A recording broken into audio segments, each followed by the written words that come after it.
Imagine waking up in a quiet Namibian town. The golden sun is rising over red dunes. Life is calm until it isn't. Suddenly headlines flash across international newsrooms. Namibia to deport over 500 Americans. Not criminals, not spies, just Americans, teachers, aid workers, retirees, adventurers, all told your time is up. This isn't just a bureaucratic shake-up, it's a geopolitical thunderclap echoing far beyond Windhoek. Welcome to the Griot Chronicles, where we go beyond the headlines and dive deep into the historical currents shaping our world today. If you love stories that link the past to the present, in ways that challenge, provoke and inspire, then hit that subscribe button. And if you'd like to support this journey through time and truth, buy me a coffee with the link in the description, because trust me, this isn't just about visas, it's about power, it's about sovereignty, and it's about a continent speaking back. Chapter 1.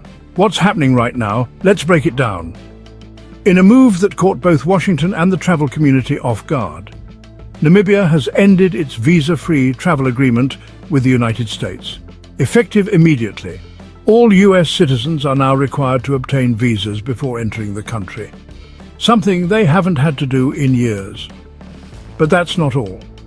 Reports indicate that over 500 Americans currently living in Namibia are now facing possible deportation if they don't comply with the new immigration regulations. And let's be clear, we're not talking about criminals here. Many of these individuals are missionaries, NGO workers, educators and long-term travelers, some of whom have lived in Namibia for years. So why is this happening? According to Namibian officials, this is a matter of reciprocity, a long overdue adjustment in global travel dynamics. The US government imposes strict visa requirements on Namibians, so Namibia is simply returning the favor.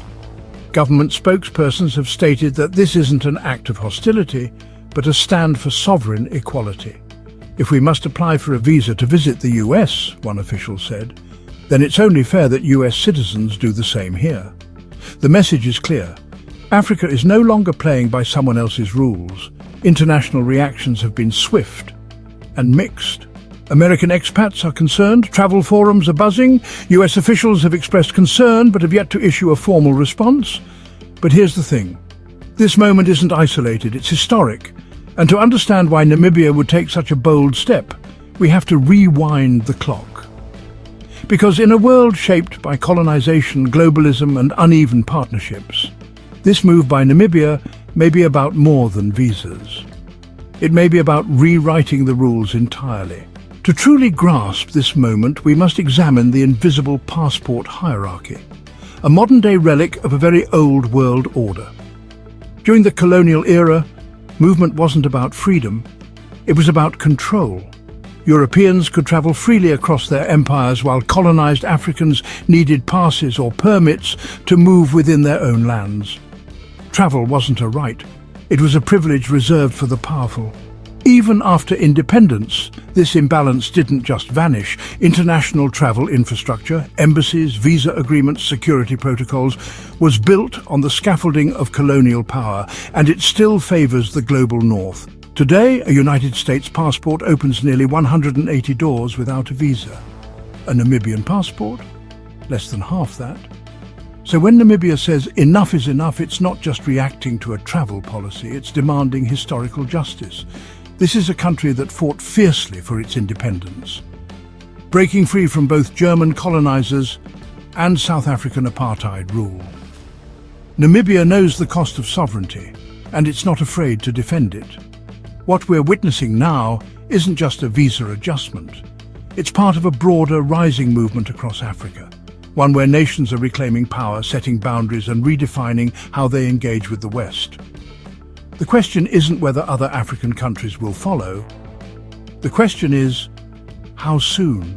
The relationship between the United States and Africa has always been complicated. On paper, it's a partnership, development aid, military assistance, educational programs, religious missions. But dig deeper, and you'll see a story where power and influence don't always feel so mutual. In Namibia, as in many African nations, United States presence is everywhere. You'll find American missionaries in rural villages, Peace Corps volunteers in schools, USAID signs on roads and water wells, and increasingly United States military partnerships under AFRICOM, America's Africa Command. Now, many of these efforts come with good intentions, but intentions aren't always the same as outcomes. Across the continent, African communities have begun to question the imbalance. Why do American organizations often dictate the terms of development? Why are African governments expected to receive but not negotiate?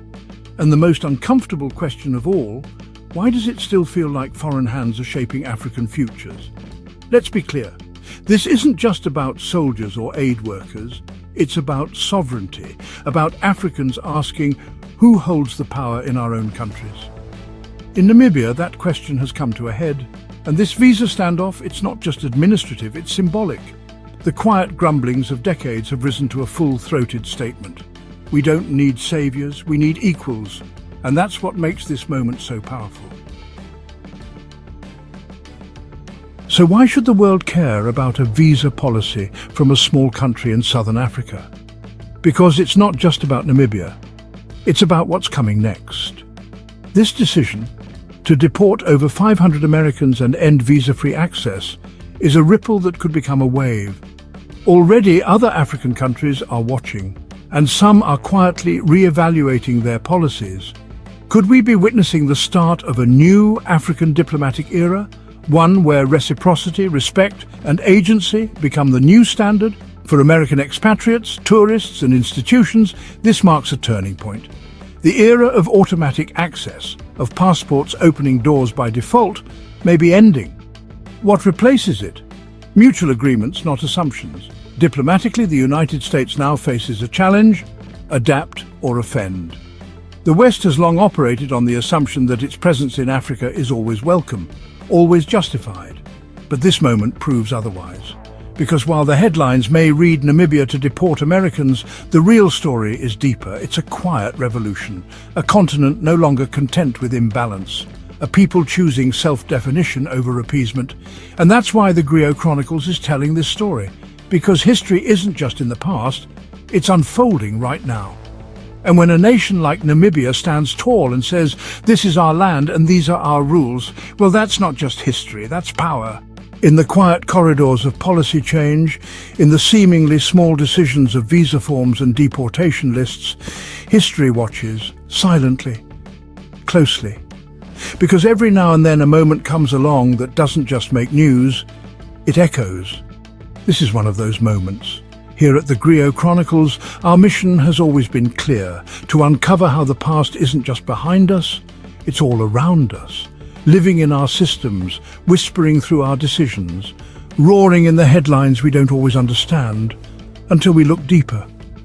Namibia's move to deport over 500 Americans may seem like just a visa story, but in truth it's a symbol. A bold marker on the map of a post-colonial world still defining its borders, not just physical but psychological. In a world where the global north once drew lines across Africa with rulers and red ink, this act says, we draw our own lines now. It's more than policy, it's agency, it's more than bureaucracy, it's identity. And maybe, just maybe, it's not just a correction, it's a reckoning. For centuries, movement was a privilege reserved for empires. But today, a former colony is reminding the world the age of one-sided access is over.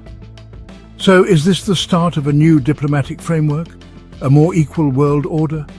Or is it a flashpoint destined to be dismissed and forgotten? Time will tell, but history is watching, and we're here to chronicle it. This is the Griot Chronicles, where the past meets the present with power, perspective, and truth. If this story moved you, challenged you, or simply made you think differently, subscribe, share, and support this work by buying us a coffee.